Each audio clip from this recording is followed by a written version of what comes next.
Hi, everybody, and welcome to Saint Misbehaving, the podcast about saints from people who are not. I am your host, Matthew Shadorn, and I am joined, as always, by my chief researcher who has used up all their allotted vacation time for the year, Anna Domini. Anna, how have you been? I've been well. I am surprised to hear that we get allotted vacation time given that, don't get paid. No. I'd be intrigued to find out what the other terms and conditions of this contract that I have apparently signed might be. I'll send the contract I forged your signature on along to you so you can read it over. Yeah, but I don't know. We've been off for a month. Yeah. You've had a pretty good, relaxing month, I'm sure. Oh, totally. Yeah. No, I've been quite ill, so I've been quite stressed. But you had a nice time. You went to France. Yeah, I was going to say the saintly thing I've done is I went on a spiritual retreat to the south of France. And, sounds very spiritual. What exactly was spiritual about it? It was just, I was in like a little cabin, much like a cell. A little cabin? Really? With a pool? Oh, well, it was a communal pool. So, much like most monasteries have, just the one pool for everybody. Sure. It was, just a tiny village in a region of France called Le Drôme. And yeah, we just hung out there for about a week, 9 days or something like that. And yeah, it was a nice little getaway. Just me and Alice and Tavish. Last little vacation, 3 of us before Alice's maternity leave ends. So, and there was a miraculous element to it, I think, in the fact that you got there and got home because you've been traveling illegally. Is that right? I lost my residence permit, or at least I thought I'd lost it, and then I ordered a new one, and then I immediately found the old one. Nightmare. But I don't have the new one yet, but I took the old one with me, and thankfully the only person who checked it at the border on the way to get back just glanced at it and then immediately handed it back and didn't try to run it. I was like, they're going to run this through the system, and I'm just a steel cage is going to fall down on me. Oh my God, I almost as I handed over, I was like, that's actually, I thought better of it. I was going like, shut the fuck up. Shut your fucking mouth. Shut your mouth. Would you open your goddamn mouth? But thankfully he just glanced at it and he's like, cool. And then he gave it back to me. And I was like, oh my God, thank God I didn't say anything. Yeah, definitely. So yeah. Did I tell you about a similar experience I had when I traveled to Pakistan? No. So I'd left it a bit late to apply for my visa and I had to go to the embassy and it took quite a long time and the guy who was dealing with me at the embassy was quite creepy and said that he needed my phone number to let me know when the visa was ready. So I went off to a cafe and then I came back to the embassy and he handed my passport back and basically the visa was stuck in and I didn't really register this until I was on my way home, but the visa was stuck in and my passport number on the visa was printed incorrectly with one number wrong. Oh no. So luckily I had his number now, so I texted him hey, there's an error.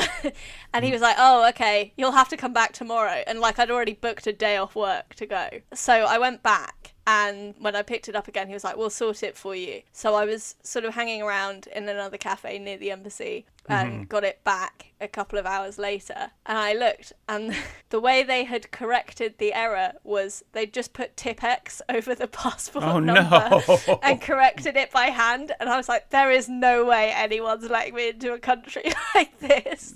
Was this the Pakistani embassy, or was it? Yeah. Okay. In London. And I was like, what the hell? So I basically, my whole journey to Lahore, I was just terrified that I was going to get turned away. And it was fine in the end, but it was just that I just felt so I don't know, insecure. Right. Which is a feeling I'm used to feeling, but it was an extreme example. In the meantime, nobody wants to get on multiple flights and end up in a place where they're just you're gonna have to turn around and go back. Indeed. But yeah, in the meantime, this embassy guy had started sending me weird memes and stuff. And, what? I think he basically making very, I want to say innocent, but they weren't really, but kind of like so ubiquitous that you couldn't really be sort of insulted, but advances at me basically. Right. And I had to block him in the end. But I was like, maybe I should just, lead him on just in case I need his help once I get rejected. You can block. So what? Like, so as soon as you were like on the plane leaving Pakistan, you were like block. Yeah, basically. So that was an eventful time. I wonder if you got to the border and they saw like the whited out number and they hand corrected, they'd be like, "Oh, did you have Jerry at the London embassy?" They're like, "Yes." It's like, yeah, we're sorry. He's the ambassador's nephew. Yeah, it's definitely something like that. This happens every time. Don't worry about it. Go on in. That probably was it. Or maybe the person on the checking it had bad eyesight. And they couldn't tell the difference between a handwritten and a printed number. Or maybe, and this is just putting it out there, maybe border security is just like theater and nobody actually gives a shit. Well, unless you're the wrong color. Yeah, I suppose that's true. But even that's part of the theater. They're just, I don't know, whatever. Anyways, well, Anna, it's good to be back. For sure. Yeah. I mean, the worst thing that was going to happen to me if I got detained at the border, then it's just like, well, now I got to spend like a week in Paris trying to get my visa settled out. But Alice and Tavish can go home, so it's just get my own weekend in Paris. So it's a win-win, really. Yeah, either way. But I had a kind of miraculous thing. Well, it wasn't really. It was a disappointingly miraculous thing, as you are used to hearing from me, really. Yeah. So, as I said, I've been a bit ill, and we basically are quite behind on our preparing for this week away that we're having. And so this morning I was rushing around ready to get some laundry going, and I nearly put all my clothes in the oven instead of the washing machine. Wow. And the miracle is I didn't, so I didn't cook all my clothes, which is quite good. That's the worst amazing. one yet. How? Well, a little. I mean, this is why I hate the British convention of having your washing machine in your kitchen. I feel like it's stupid and it's weird. It's a recipe for disaster. It's a recipe for disaster. I honestly, now that you say that, I wonder how many people have burned their own house down because they accidentally put their just very tired put their clothes in the oven. I mean, I'm turned it up to 220 and just haven't experienced this yet. I know your washing machine and your oven are in. Yeah, sorry, you say you hate this convention. Not all of us are bougie enough to have a utility room, Matthew.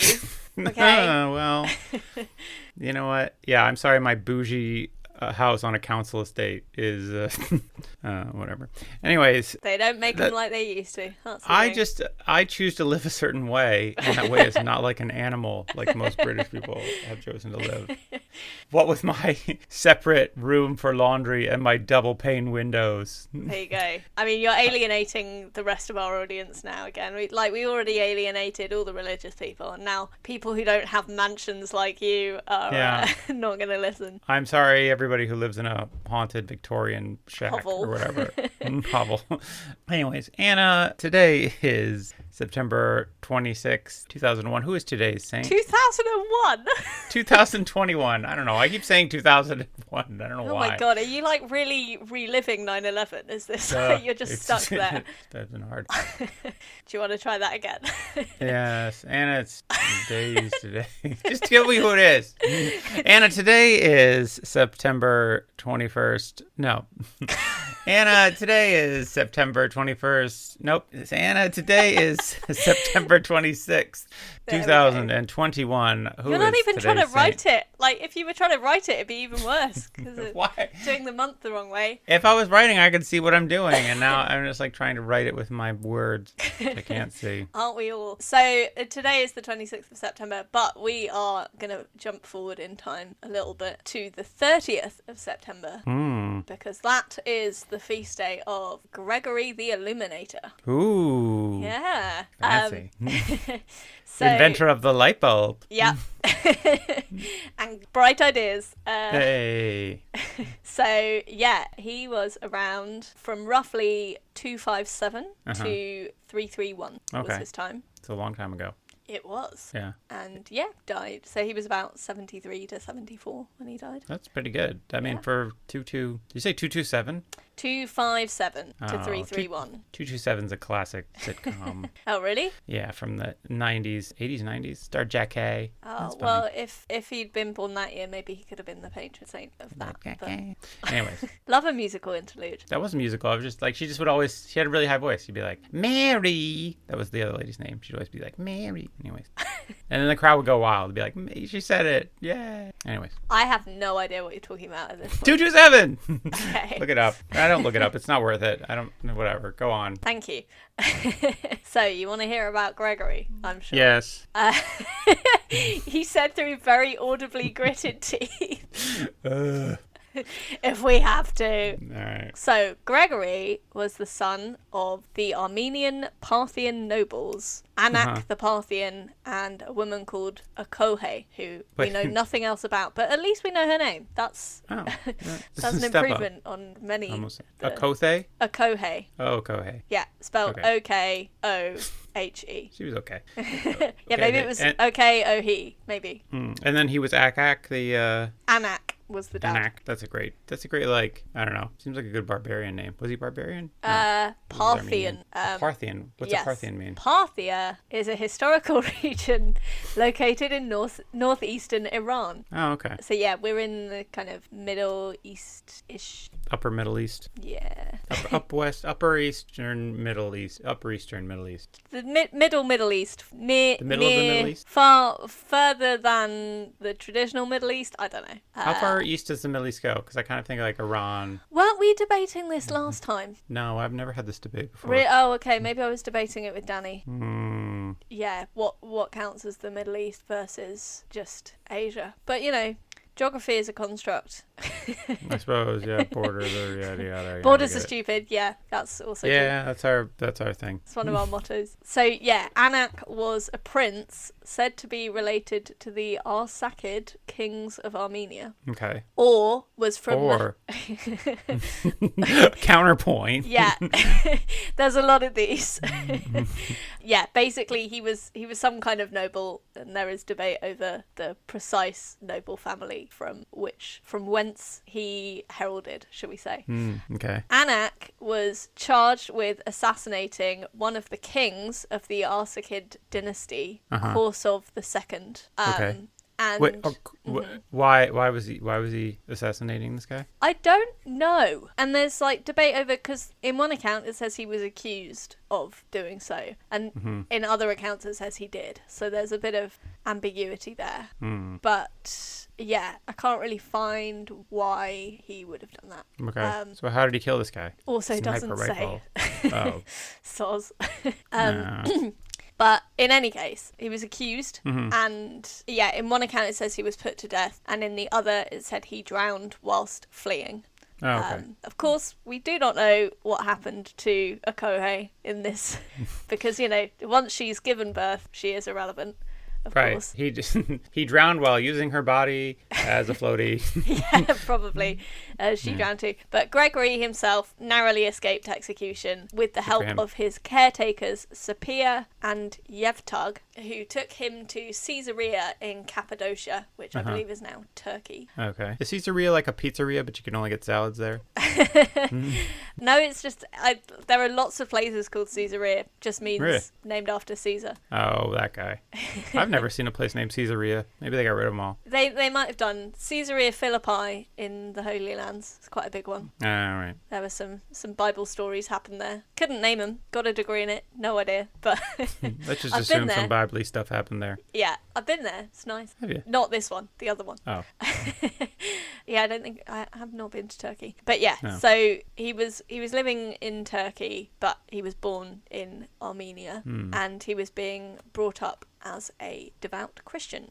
Shocker in this context. Yeah. I think, actually, I should say here, I think I'm of slight Armenian descent. Ah, okay. Yeah. That's a fun fact. Yeah, I'm just saying. Just so, watch your step. No, okay. No, this will be illuminating. I think, Day yeah, I for think you. Learn a bit about your history. I was talking to a cousin, and his mother did a bunch of like genealogy stuff, and Okay. I knew that my family came from France at some point, but apparently they were part of some, that makes yeah, sense. some part of some kind of Armenian diaspora. Okay. That left at some point. Also, fun fact, I happen to be looking at this map of the Middle East, and you know there's a town in Turkey called Batman? I did not. That's Yeah. that's very fun. Yeah, it's fun. Anyways, what were we talking about?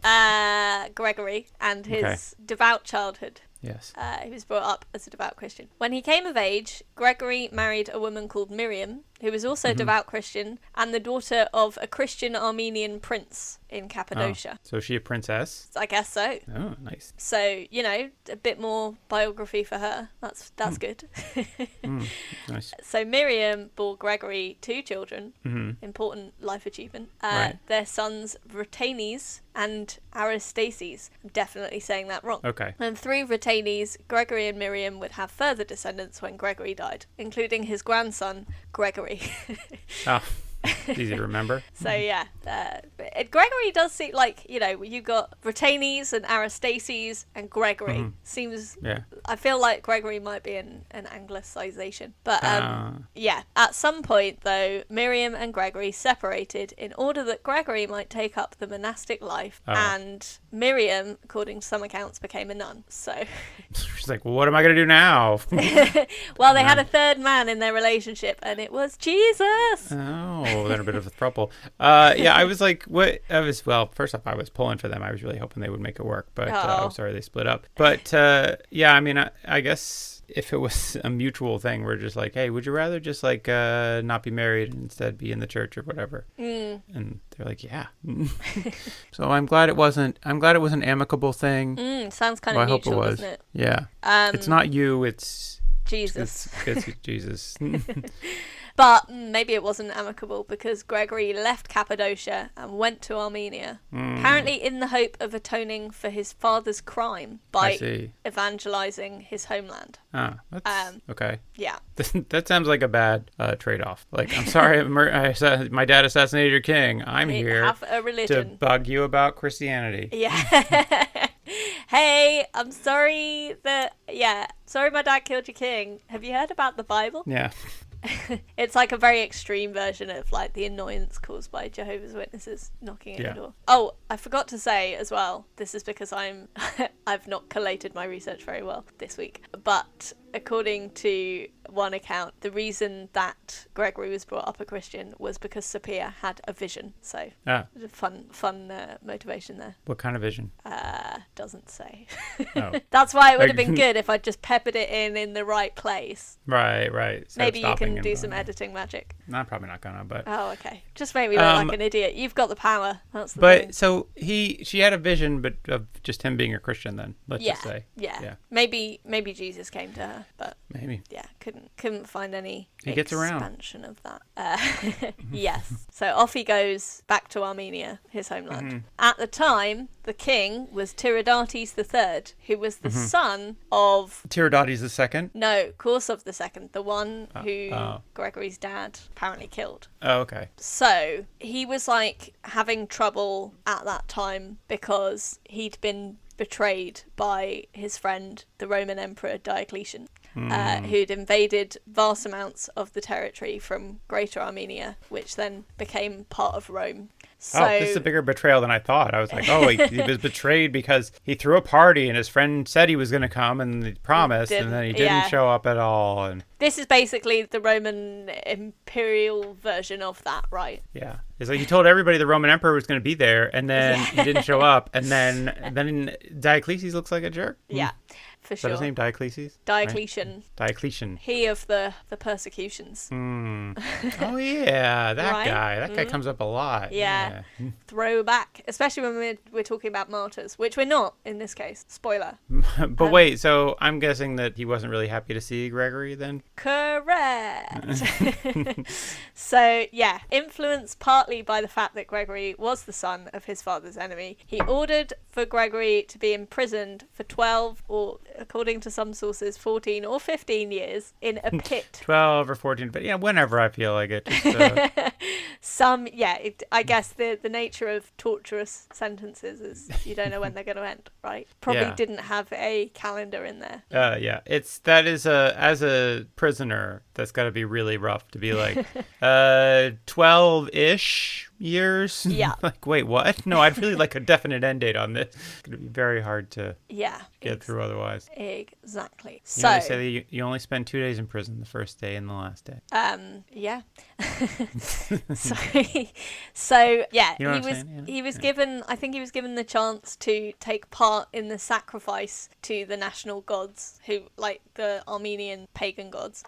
But yeah, he refused and proclaimed that he was a Christian. So in this pit, he was subjected to a variety of tortures, including being... a nice variety. A sample pack of tortures.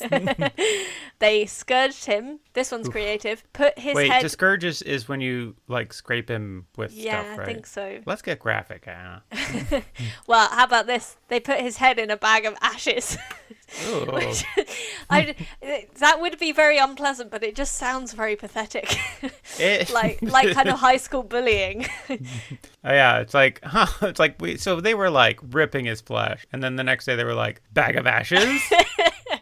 Yeah. It's like, they're like, we're so sorry about Tony. It is his first day. He's a good kid. He's never tortured before. He's very enthusiastic. He's got some ideas. I don't know. We'll give it a shot. Maybe bag of ashes is tougher torture than before. It just sounds like you'd be coughing a lot. Like it'd just be like a lot of like, yeah, just messy. Apparently they poured molten lead over him. Oh, that doesn't sound like you're coming. That sounds less like torture and more like murder. How are you coming back from molten lead? I guess maybe if it was only over like a foot or something, then you'd be okay, just about. And forever he had a lead foot after that. Or maybe it was like, you know, a bit like not quite Chinese water torture, but like sort of psychological thing where they poured it near him but never actually got him. But it was hot. Like, yeah, very terrifying. You know, you can actually, I saw an episode of Mythbusters and I think they stuck their hand. You could stick your hand in molten lead if you doused your hand in water first. Right. Well, maybe that was it. Maybe they like teased him with it, and then he sweated so much that he had a protective layer of stress sweat that kept him cool. Well, I don't know. Well, if anybody out there's ever had molten lead poured on them, let us know. Write in. We are saintmissbehavenpod@gmail.com. There's no G in behaven, but there is a G in Gmail. Bit more enthusiasm, please. There might be some people listening to this for the first time. They're just jumping in on season 2. Season 2, and we've got to be enthusiastic and welcome them into this fold. Welcome to season 2. That's a thing we do pretty much every episode. I think used to being sick of that. Yeah, but you know, has anyone written? No, I'm sorry to say that nobody's doing actually written until it works. Yeah, until somebody writes in, we're gonna keep doing this bit. Yeah, there you go. If you just write in and say, please stop doing the bit. Yeah, you can do. You too. You could be a hero to many listeners. A hero, far and wide. Anyways. So, he was thrown into a pit full of dead bodies, poisonous filth, and serpents. He was thrown into... Wait, they had a pit of dead bodies and a different pit of poisonous filth? No, I think it was all just one mixed pit with dead bodies, poisonous filth, and serpents. Serpents, I love, like, it's like, there are dead bodies in here! Poisonous What filth. Is this filth on me? Oh, shit, there's snakes! This is like it was very much the mixed recycling of this day. You were just like... For sure. Yeah. Sons of my father's killer, dead bodies, snakes, just throw them all in. Someone will sort them out eventually. They didn't throw them in. They threw them in there with like a rope on them, and then they like pull them up. And the rope was a snake! The rope was also a snake. It was not a very clean rope either. But I don't know. I guess it's just, I mean, it's full of dead bodies. Do they throw him in there with the intention of making him a dead body? Because again, a lot of these don't feel like tortures as much as they just feel like ways to kill a guy. Yeah. Well, he survived because he was brought bread every day by a pious widow. Oh, that's nice. With no name, of course. Oh, yeah. In the meantime. And, you know, that's the thing, is like after the first few years, it became so awkward to ask what her name was. It was like... That's the thing. It was just like, oh, thanks, bread lady, and then for sure. She's like, hey, you call me Bread Lady, and that's kind of a cute nickname, but just Do you actually know my name? curiosity. Do you know my name? I mean, maybe because I bring you bread every day, and that's the only thing keeping you alive in the snake-filled. maybe you could be a bit more grateful. Yeah. So It was Judith, by the way. That was my name, in case you ever cared. you got like a 1 in 3 chance if you go Judith, Mary, Miriam. Exactly. I don't know. Some of these Armenian names that you threw True. around earlier were not common to me. Maybe they were common at the time, but Well, I mean, maybe you have distant cousins who all have Yeah. these names. maybe it's my Eurocentric view. Almost certainly. Almost certainly. Yeah, that's fair. So, in the meantime, Tiridates, the king, the third, was having a bit of a mare himself. A bit of a what? A bit of a mare. He was going through a bad time. Oh, okay. Or going from bad to worse. Okay. Just like personal problems or mental problems? Yes. Physical So, problems? according to legend, there was a young lady called Hripsime. Haripsime. Yeah, sometimes spelt Ripsim, but I like it Hripsime. There was a poor lady with a ripped seam. No, That's she so was embarrassing. she was of noble birth, apparently, Ah. possibly, who belonged to a community of virgins in Rome Okay. under the leadership of a woman called Diane. Okay. And she was known to be extremely beautiful and attracted the notice of Diocletian. Mm-hmm. To avoid his advances, Wait, Haripside was or Diane was? so Hripsime, but also it was Gaian. Oh, okay. Sorry.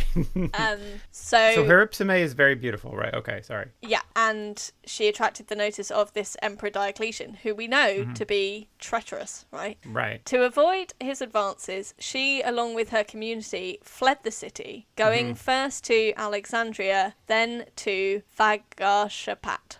Okay. So Alexandria is in Egypt and Thakashapat is where? I think Alexandria. Well, again, there were lots of them. Oh, right. That's true. Yeah. But this was the one in Egypt. Well done. Oh, thank you. And Thagarshapat is in Armenia. Oh, okay.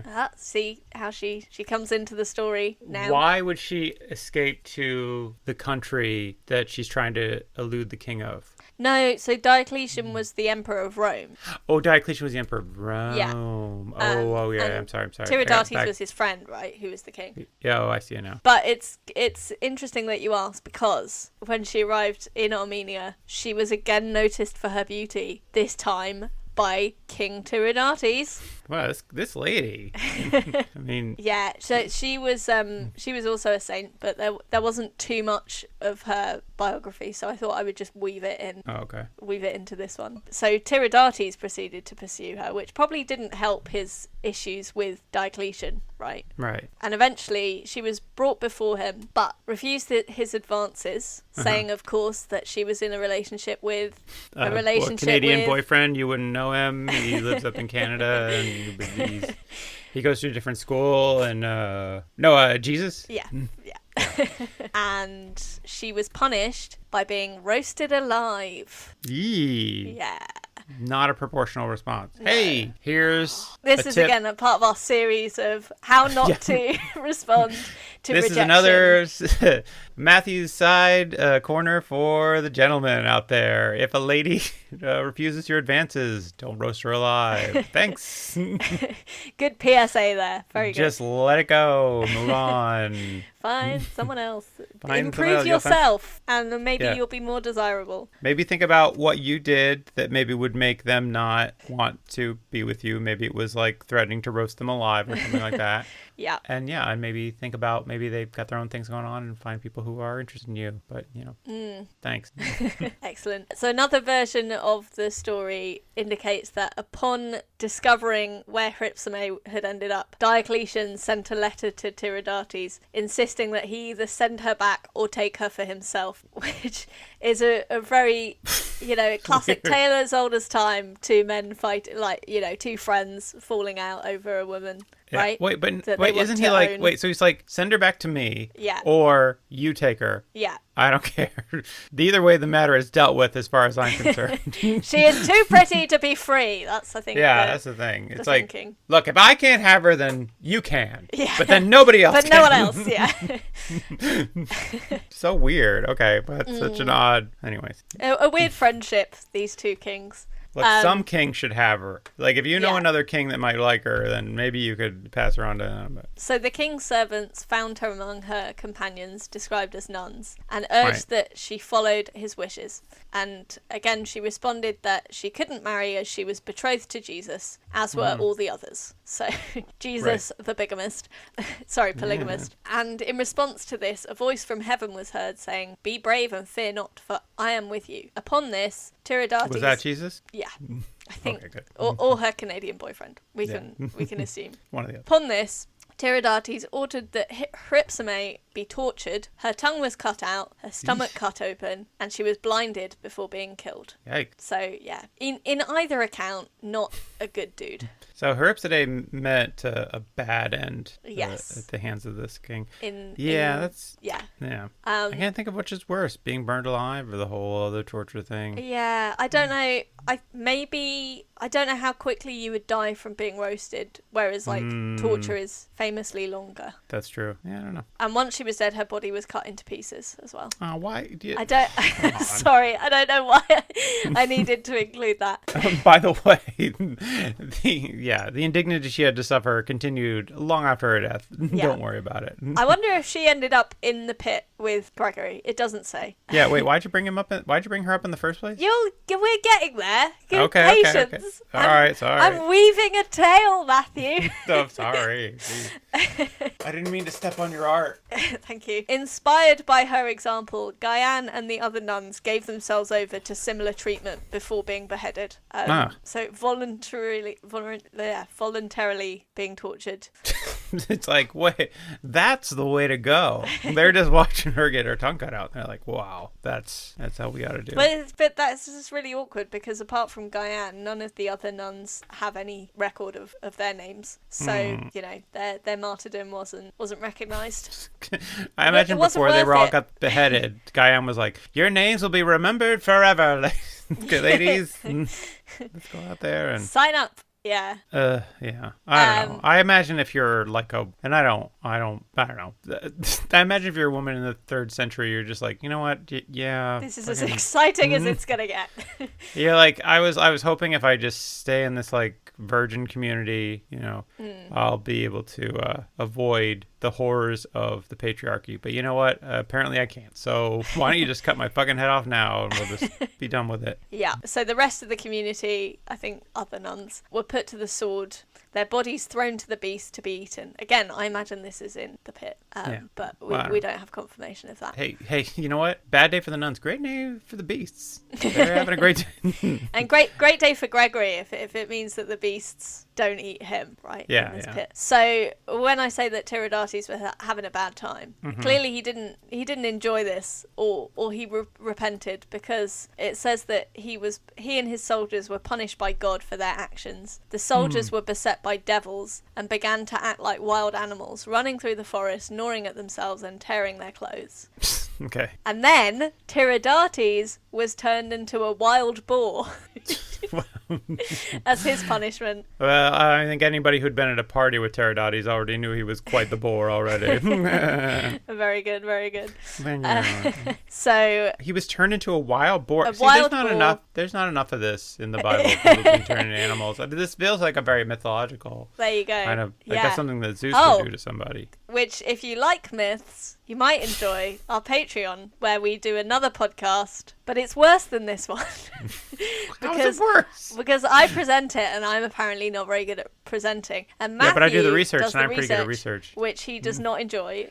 Wow. I enjoy the research well enough. Fair enough. But yeah, and if you want to hear we dropped a couple episodes while we were on break from Ain't Myth Behavin'. You can listen to them and see if you like them, and if you like them, join our Patreon. That'd be nice. Oh, we did. We've made that available for free now. We made a couple episodes for free. Ah, excellent. Yeah, as a tease, as a sample. We're just very benign like that. Yeah. Benevolent, generous. We're very benign. We're an unsightly growth, but we're not going to kill you.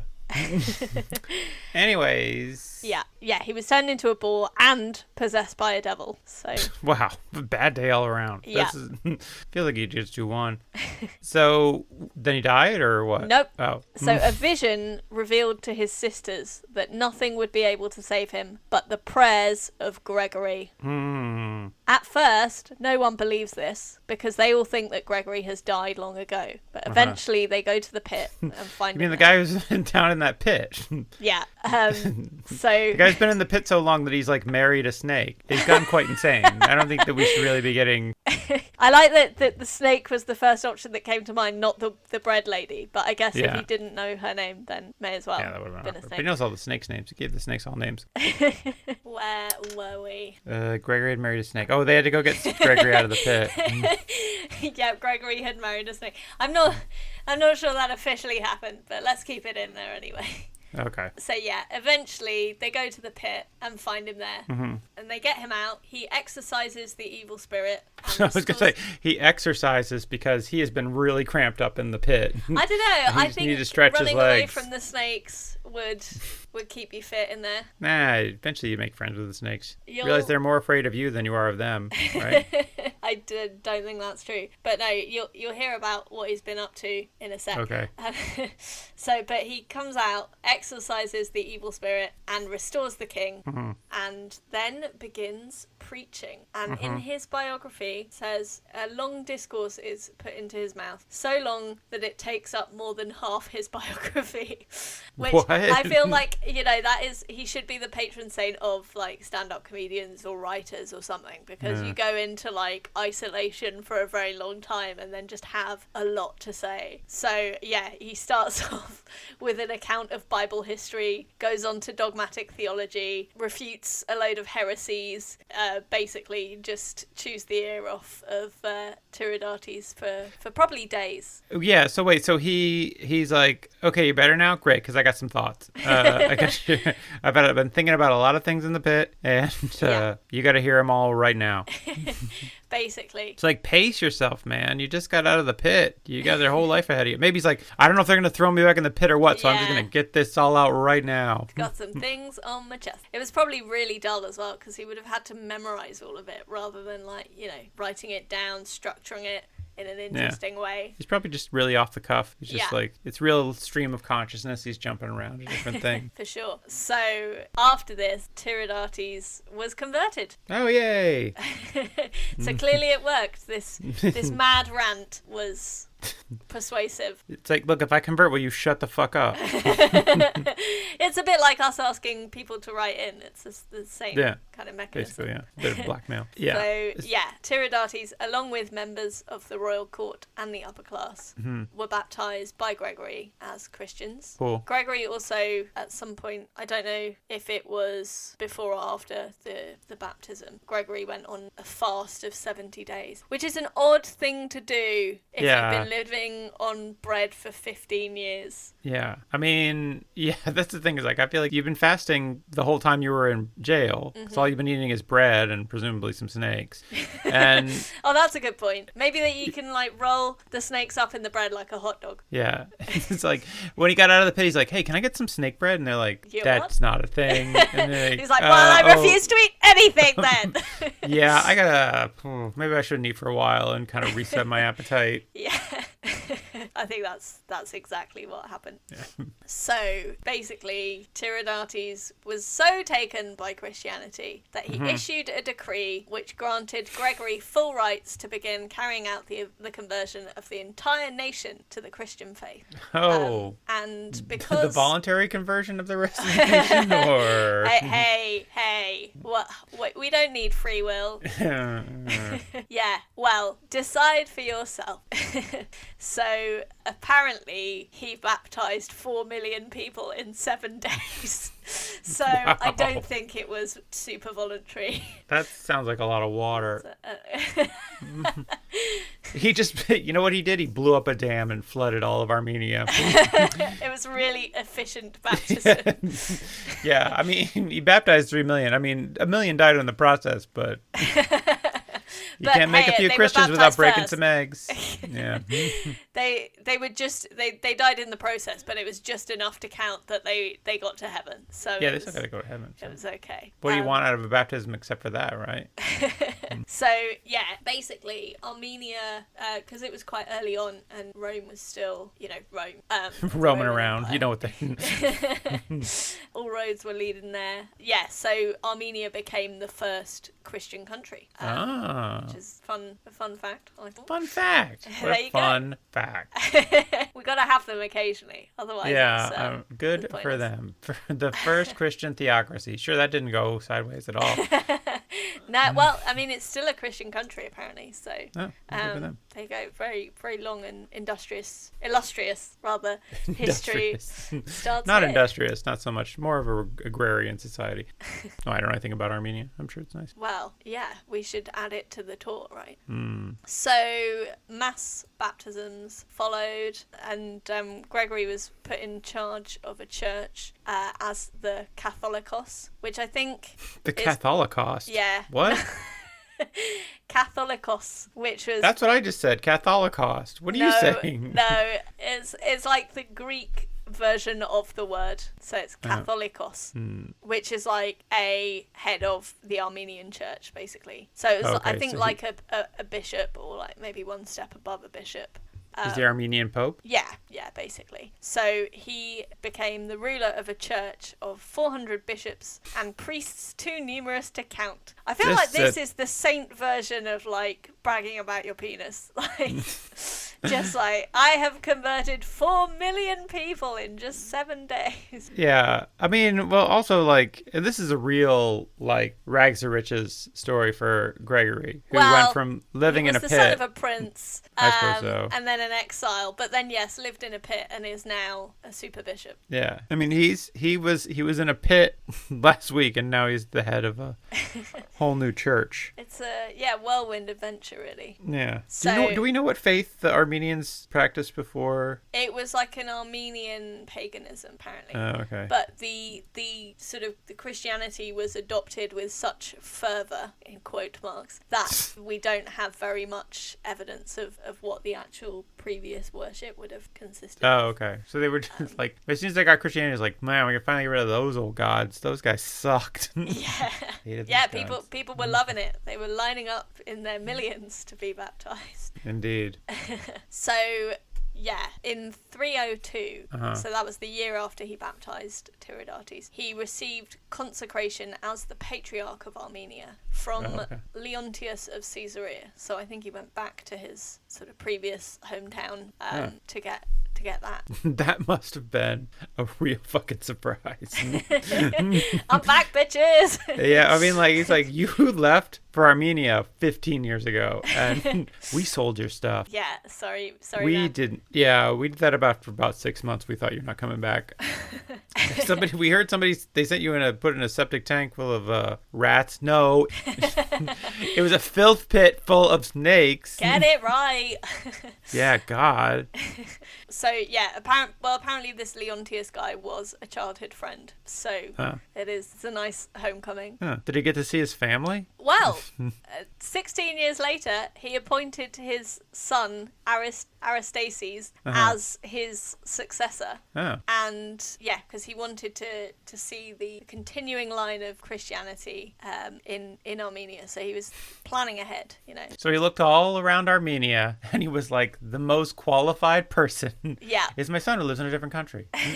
Basically. No, I think he was there with him. So I think he went to Caesarea to get this appointment and then came back. And then at one point, because he was still around, apparently, although this doesn't fit with what I know, but apparently he was still around when Constantine converted in Rome. So him and Tiridates went to go and congratulate Constantine on his successful coming around to Christianity, but they brought with them an army of 70,000. Not sure why. It's not the most benign. Just in case the rumors weren't true. Yeah, exactly. If it was some kind of trap. Yeah. It's like, no, everybody's a Christian over here. You should totally come. Yeah. Yeah, so that was basically his career.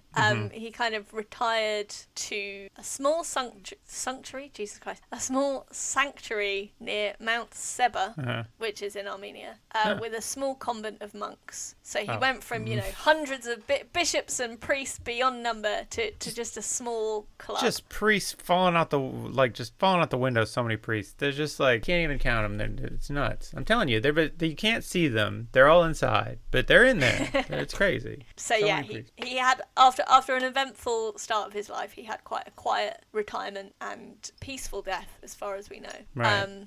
But so he didn't quite get the martyr's treatment. No. Well, I mean, he was tortured with the snake stuff. He was tortured a bit, yeah. But he didn't get the lady nun. Who was the lady nun again? Hypsime. Yeah, he didn't get the Hypsime treatment. No. Well, because he was a guy. He was too important to just die, right? Yeah, well, nobody wanted to... He didn't rebuff anybody's advances. So exactly. He accepted all advances. It's like, whatever's going to get me out of this pit. Especially the snakes. Yeah. But no, he was like, it's like, they didn't want to try to control him sexually, so there was no reason to murder him. Quite.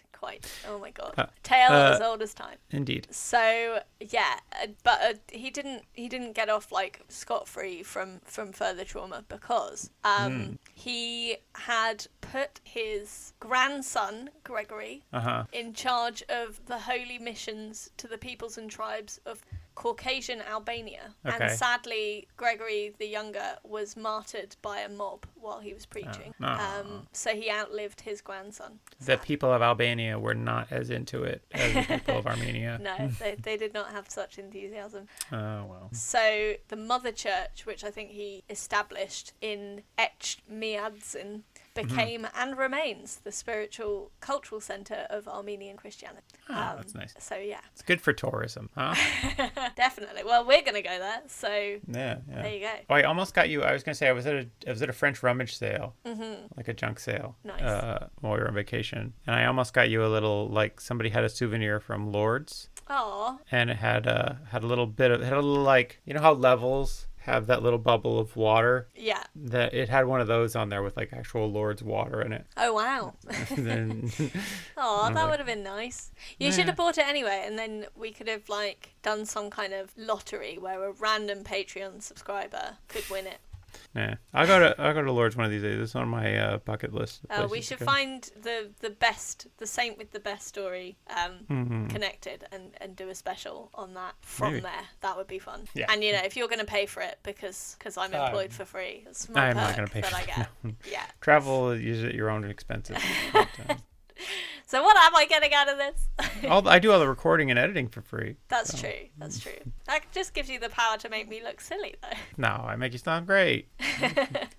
We'll let the listeners decide. All right. So he gets old. Mm-hmm. He appoints his son to be his successor, what a coincidence that his son was the best person for that job. Most qualified. Isn't that crazy? It's always the way. And then he goes and retires to a convent up in the mountains with just a handful of monks and live kind of contemplative life the remainder of his days with his snake bride. And that's it? Yeah, I mean, he did lots of sermons, apparently. Yeah. There is a suggestion that he did lots of fabulous miracles, but there aren't any details of what those are. Sadly. It's just like, trust us, he did them, okay? There's a suggestion. Making snakes talk. Just a hint of miracles. So we don't have any miracles listed for him? Turning a pig into a king, would that count? That's a pretty big miracle, I think. Yeah, like undoing the king's being boar. Yeah.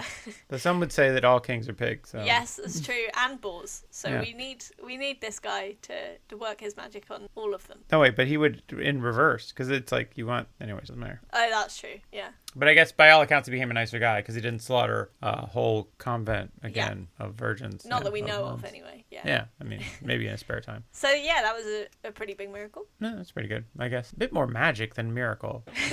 Like transfiguration of a person from an animal into a human being feels so weirdly like just magic shit, not like religious stuff. But I mean, whatever. What's the difference? I don't know. Really? You raise a valid counterpoint. Thank you. I try. Do you want to hear about his relics? I would. Great.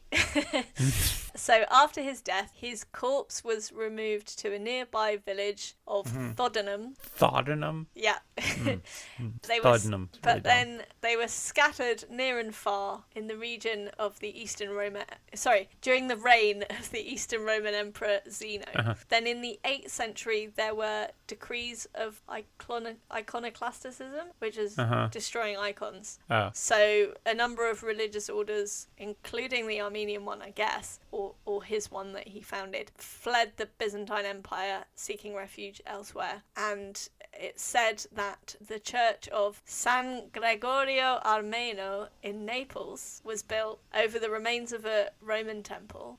And the relics of Gregory, including his skull, a femur bone, his staff, and the leather straps used in his torture and the manacles that held him. Presumably this was when he was in the pit, so we get more of an idea of whether he was moving around in there. So they were taken to, they're in this church in Naples. Those are more mementos than really relics. Well, we would have that Gemma Galgani fan dispute whether they were primary or secondary or... Fair. That was one of our best episodes, by the way. If you're listening for the first time, go back to season 1. It's a cracker. I mean, so his bones were spread far and wide, and then so there was a rash of people destroying relics. Yeah, and icons and stuff. Oh. So that's, I guess, how they got scattered. And the femur and the manacles were returned to Armenia, the capital, Yerevan, by Pope John Paul II. So it took that long to collect them back together. But you don't get the skull. We get to keep the skull. Well, apparently that is in the Gregorio Monastery on Mount Athos in Greece, which claims to have the skull. Wait, but I thought you said the skull was in the other place. So it was in the church in Naples, but I guess it was removed at some point and somehow made its way to Greece. Lots of people claim to have it, yeah. Do you have it? Write in! I mean, I have some skulls, but I don't think they my belong to God. any sense. Okay. But... So, yeah, the Mother See of Holy Echtmiadzin, which was the big church that was built in his time, and the Holy See of Cilicia in Antelias in Lebanon, each claim to have his right arm. I'm like, why couldn't one just, say that it's the left? No one's going to check. Yeah. It makes it much more believable. Come on, nobody wants the left arm. It's the lamest arm.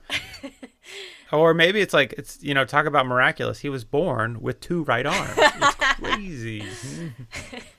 That's a very good That point. was his first miracle. And they continued from there. I'm sure that would connect somehow to his abilities with pigs. Hey, Ann, wait, hey, so I have a question. Okay, I'll try and that's answer relevant it, to this. But I can't promise. Why is he the Illuminator?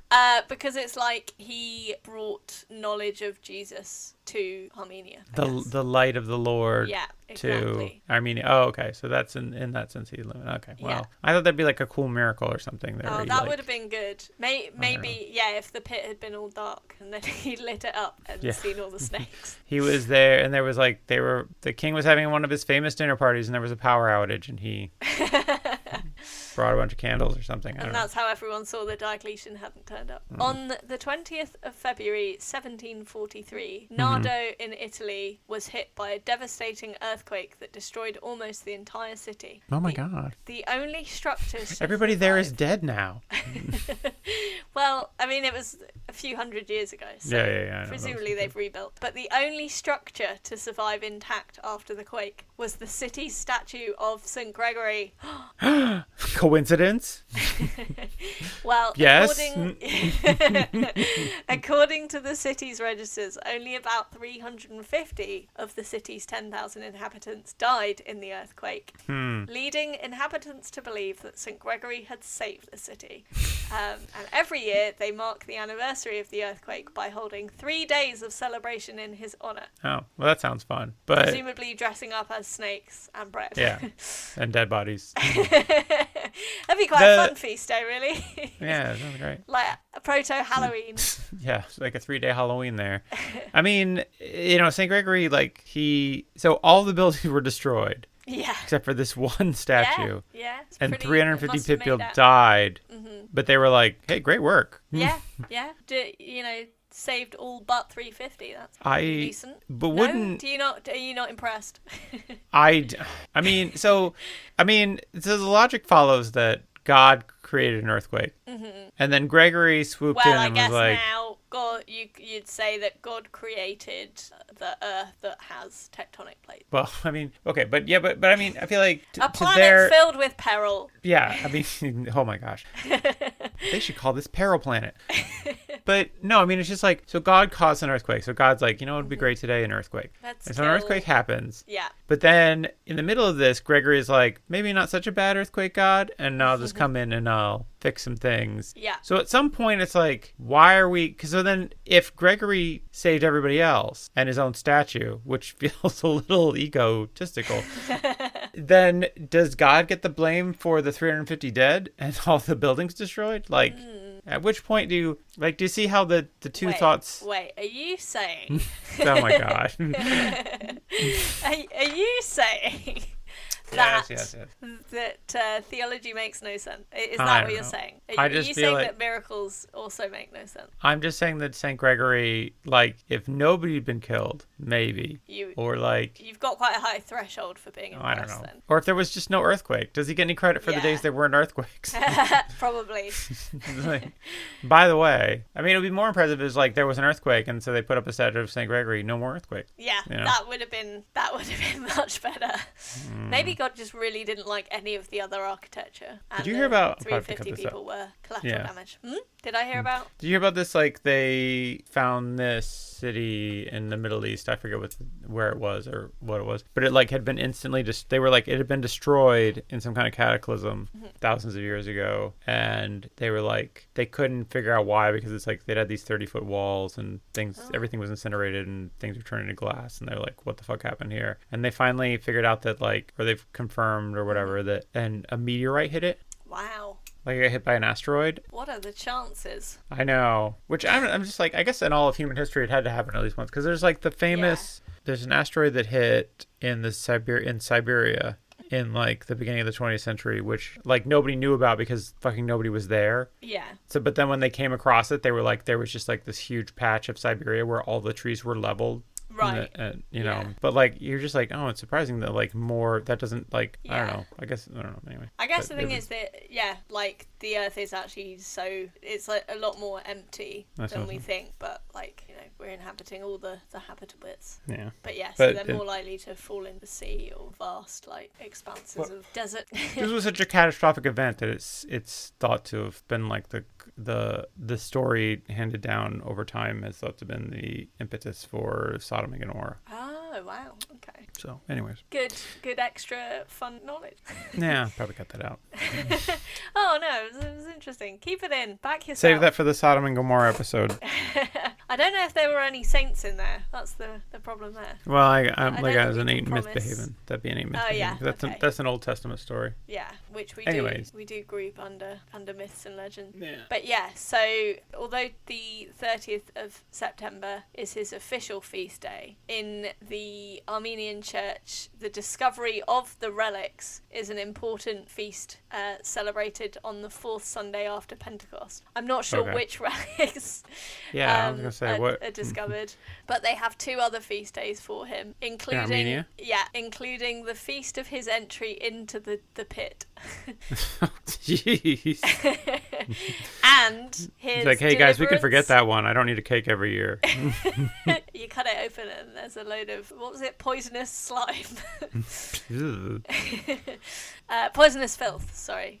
And a celebration of his deliverance from the pit. So it's a nice symmetry there. Better day. So the Catholic Church and the Eastern Orthodox Church remember him on the 30th of September. but it used to be in the Catholic Church the 1st of October for some reason. And in the US, it's the 23rd of March. So you can replay this episode many times.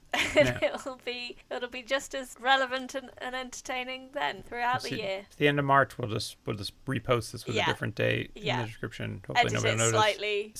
So he's very big in Armenia. Yeah. Is the 30th a big holiday in Armenia, or is it? I don't think so. No? There's nothing like there's no Wikipedia entry on his day. Oh. But maybe there is in the Armenia one. But I think by the time I found that out, we would have lost interest. All right, that's all right. Yeah, sorry. Do you want to guess what his patronages are?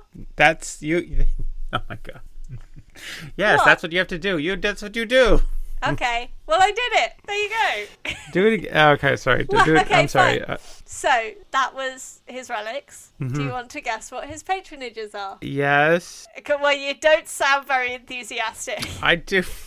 Oh my god. It's the first episode of the second season. We was off for a month. Stop it. So, was he the patron saint of assassins? Surely sons of assassins, yeah. Of your dad being an assassin? No. That's, yeah. I keep threatening to take Tavish and we can become wandering assassins. Is he the patron saint of getting out of pits? Surprisingly not. No. Hanging out with serpents? He's weirdly, he's not the patron saint of snakes. Is he the patron saint of really lucking out and going from rags to, I don't know, like really going from rags to riches, like just because he really went from like... The patron saint of the American dream. Yeah. I feel like you're listing things that you know there aren't patron saints of. Well... That is the game, I guess. That's the game. Yeah. Well, I don't... Is he the patron saint of Armenia, Anna? He is, yes. Yeah. Good. See, you're finally taking it seriously, Matthew. Sorry. What else is he the patron saint of? Just Armenia and Vardo, the place in Italy where Nardo. Nardo. Oh, okay. Yeah. Just Armenia and that one Nando's down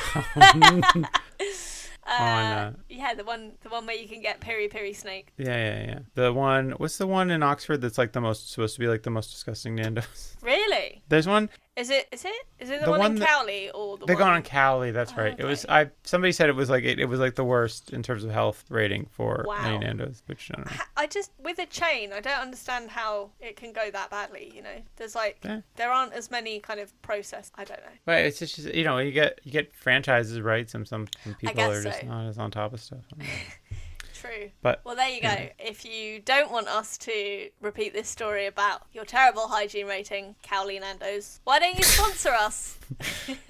No, I don't want to. Wait, so it's just Armenia and this one random this other one place. So he's most of the time in Armenia, but he's got a nice he summers in Italy. Yeah, his ghost does. I don't know. Yeah. But yeah, no other. I mean, I guess Armenia is kind of a big one. Hey, it's a whole country, It's a whole country, and it's been hundreds of years, so a lasting legacy. Yeah, he's doing all right. I'm sure they dig him. Well, he's got 5 feast days, so that's pretty good. Yeah, I mean, well, yeah. One, 2 patronages is 5 feast days. That's pretty good. That's pretty good trade-off.